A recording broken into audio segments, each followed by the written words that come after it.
Good morning, ladies and gentlemen. My name is Sam Riley, and I'm pleased to be here with you this morning. As a retired colonel from the Maryland Army National Guard, it is my honor to be your master of ceremonies today. Welcome to Celebrating America Weekend 2017. We will open our ceremonies today with a presentation of colors and a wreath laying. The colors today will be presented by the 704th Military Intelligence Brigade Color Guard from Fort Meade, Maryland. Fort Meade this year proudly celebrates its 100th anniversary. Please rise, and gentlemen, remove your hats for the presentation of colors.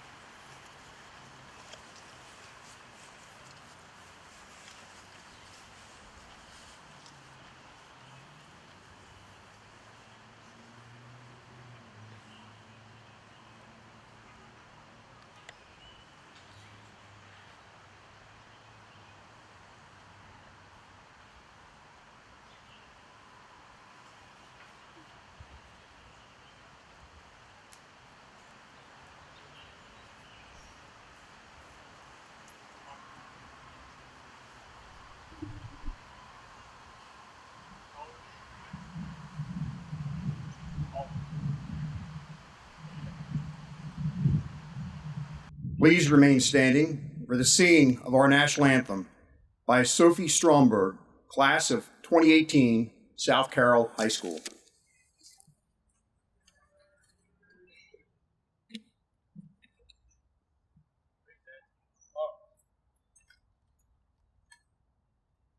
Oh, say, can you see by the dawn's early light what so proudly we hailed at the twilight's last gleaming, whose broad stripes and bright stars through the perilous fight o'er the ramparts we watch were so gallantly streaming.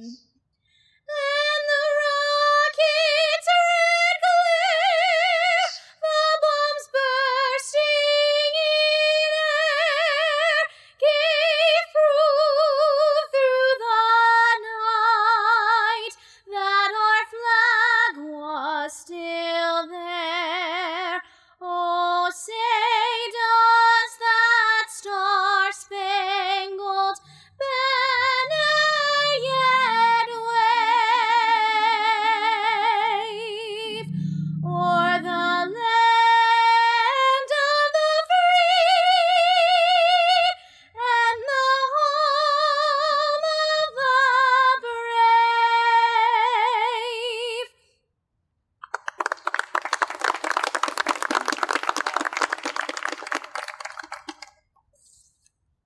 Thank you, Sophie.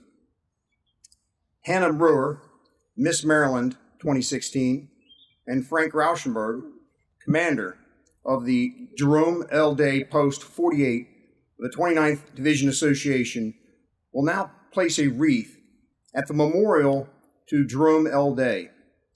We will observe a moment of silence, followed by the playing of taps. The memorial and the oak tree behind it honor Carroll Countyan Jerome L. Day, who was killed in action during World War I on October 8th, 1918.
Thank you.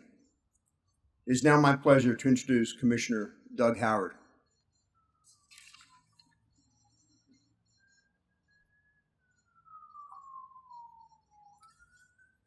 Sam, thank you very much. Good morning, everyone. Now, this is a celebration. Good morning, everyone. Good morning. Good morning. It is truly a pleasure to be here today for our second Celebrating America weekend. And to kick it off, you know, last year we had a downpour of rain, and today we have slightly overcast. So I predict that we're 2 years out from warm and sunny on Celebrating America weekend. I want to thank those that are here today to help us celebrate. First of all, my two colleagues, Commissioner Dennis Frazier, who represents the Westminster area, Commissioner Steve Wance, who represents District 1, the northern part of the county. They have been tremendously supportive of all of our efforts, and they work really hard every day to make this a better county. So please join me in thanking them. I want to thank also Frank Rauschenberg and Hannah Brewer for their excellent participation today with our wreath laying ceremony. We're going to hear from Hannah in just a few minutes. I also want to honor or respect retired Sergeant Major Elaine Stem, U.S. Marine Corps, who you saw help with the wreath laying as well. Let's give them a round of applause.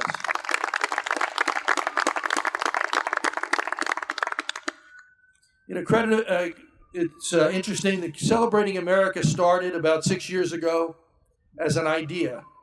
It was going to be an opportunity for us to make sure that we built on the beliefs and values of our community, but went beyond the things that we were doing, beyond what many communities do, to recognize that celebrating America, our values, who we are, how we got here, the sacrifices that it takes to keep us a free and freedom-bound community is important to do not just a few times a year, but all the time.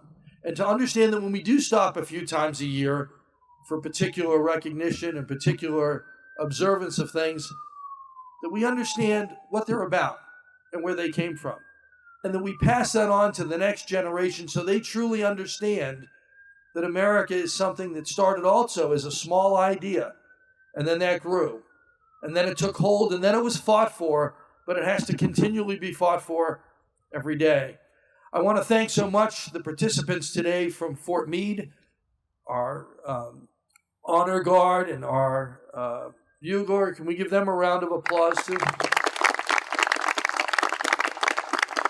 Sometimes it's easy, I think, when we're out there in the normal course of all the hoopla that goes on day in and day out, just making a living and keeping things running, and also kind of getting caught up in all of the political drama and things like that, to forget what a powerful idea America is, but also how important it is that we have people willing every day to put on the uniform and go out and make sure that those ideals are protected, and so are the folks that live under that banner of freedom. Also today, I know we have several members here that have served in the armed forces and some members from our Veterans Advisory Council. If you did serve in the military in any way, would you please rise? Give a round of applause.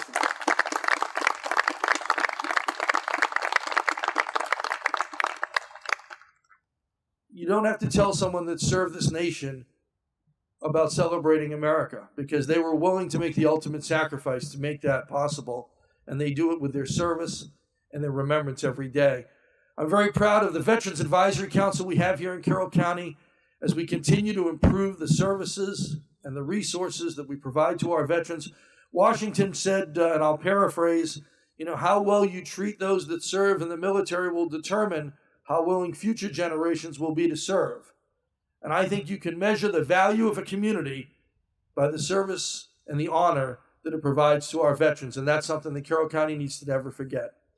So this morning, it's interesting. We're talking about World War I. For anybody that was there, it's been about 100 years. And so every year with Celebrating America gives us an opportunity to look at different things that have happened over the course of this nation's history to get us to the point we are today. I brought, and I promised Commissioner Wance I wouldn't read the whole thing, a book that I just picked up from my 3-year-old grandson. A is for America, goes through the entire alphabet, so you're glad I'm not going through that, depicting something that our young folks should know about our heritage and our country.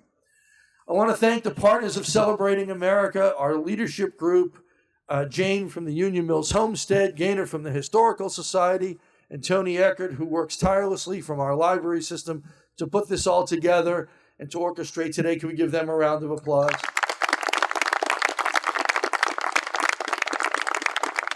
I want to thank you all for being here. It's great to see that the number of folks here is 3 or 4 times what it was last year.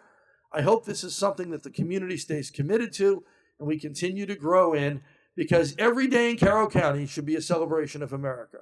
Thank you very much. Now we're going to hear from Hannah Brewer. Hannah?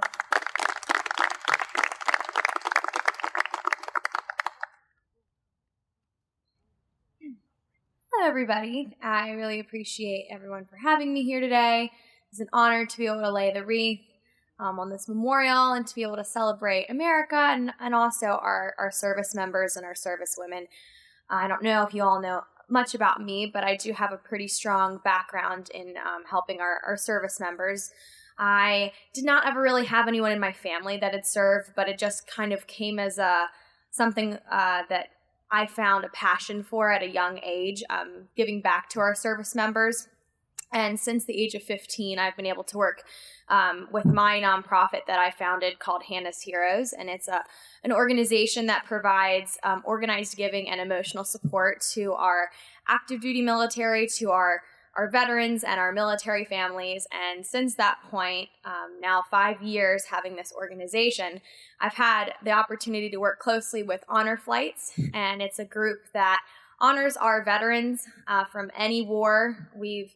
In our beginning, we started working with our World War II veterans, and it was predominantly that's who we were servicing these flights for. And since that time, that's kind of diminished. We've seen some of our friends pass away, unfortunately. But now we have a lot of Korean veterans. We have a lot of we have a lot of Vietnam veterans, Desert Storm even, that we honor now. And it's just interesting to see how our veterans, I don't think they understand quite the sacrifice that they've given.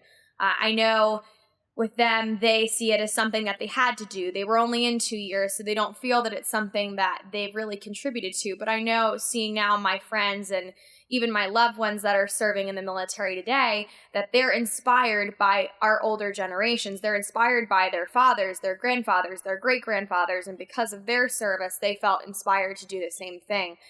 So what our commissioner said earlier is so true, that really our former military members have really inspired our men to do the same thing today. And I think because of how appreciated our military is today, it's going to build an even stronger military for tomorrow.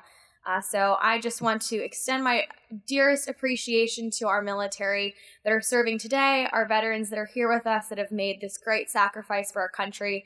I know I can do my best to give my thanks, but it'll never really, I fill the void that you guys have given to this country. So I really appreciate it. And thank you so much for coming here today and honoring our service members and the state of Maryland. Thank you so much.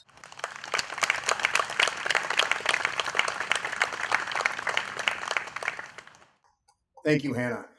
Ladies and gentlemen, please rise as we retire the colors.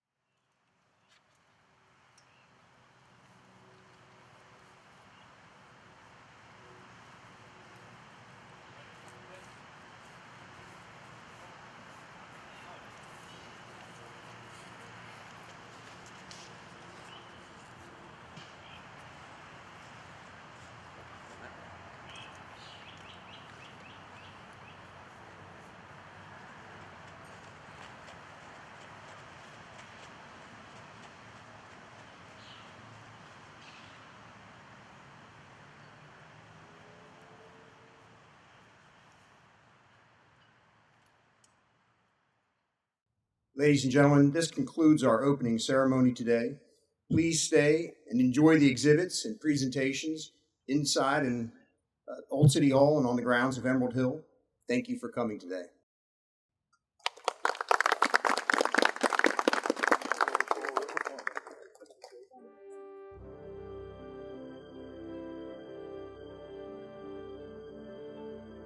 I arrived here about 2 years ago, and I had heard about this initiative in the county called Celebrating America.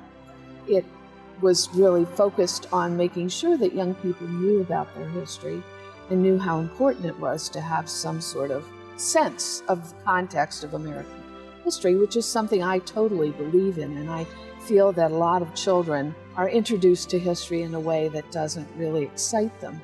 And so it's been sort of my mission to figure out ways to unlock that interest and make sure that children are educated about their history. History was very important to the fire department. When our company first started, they were mostly farmers. And through history, they invented a lot of the tools that are used in firefighting today, because they were tools that they used in farming. And of course, they have had small brush fires and things on farms. And before the fire department was organized, they fought their own fires. I'd say history plays a great part of it. The two pieces of equipment here, the ladder wagon and the hose cart, were the very first pieces of equipment we had, and they were in service until 1948. The ladder wagon here was built in New Windsor by a blacksmith who incidentally was the very first president of the New Windsor Volunteer Fire Department. And that has a lot to do with the history of the company, and it meant a lot to all of us older members. My more history is back in '45. I was in the amphibious force, making landings, Okinawa and all like that. Then in about 45 or 46, I think, they sent us to Pearl, had to clean up in Pearl. Had the mess cleaned up in there, stayed there a year, then came back. I had enough points to be getting out. I came out here and stood in line for $25 a month for the unemployment, because there wasn't no jobs here then. Jump out and let them have the $25, go back in the Navy. I stayed in there, and then I come back out in '49 and helped reserve centers and everything here in town. I've been in the National Guard ever since '86. Today is all about remembering the history. Today, with all the different distractions you have your daily life, you have the technology, you have all kinds of things that keep you kind of distant from what happened before you. You don't really know where you are, where you belong. There's a lot of people who move into an area that don't know anything about the area, but they think about their work or where they have to go. They don't realize that where they're trotting on, or where they live, or where they go every day has significance. And personally, I think that by not knowing what kind of significance your area has, you lose something. You lose part of your sense of identity, part of your sense of culture. Those who remember history learn lessons to take into the future. So it's important to keep history in mind, to know where you've been, what you've done, where you come from. That way you can then take steps into the future to know where you should go and walk into that future with a strong background and foundation. And usually through our programs, kids start asking questions, and they start learning things, and their eyes get wide with excitement when they learn little facts and little things, or something that they can relate to their own lives. So that's really where transmission really is successful, in trying to get a more personal human connection to the kids and not just have them reading a textbook.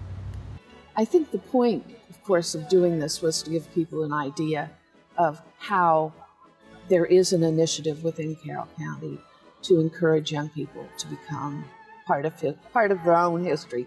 My feeling, too, is that if people understand their history and the issues, then they're probably likely to make better decisions. I think it's a mix of things that give people different views of what history means to different people. For instance, I've been working with interns from Century High School, and one of the interns I was working with, we've just produced an exhibit called Faces of Carroll County, Past and Present, and we hung it just in time for this, because we thought it would be a good juxtaposition of people who are current residents and how they feel about the county, and then look at people who were here hundreds of years before and what they did to build this community. So I think that gives it celebrating America gives us a platform for discussing things like that.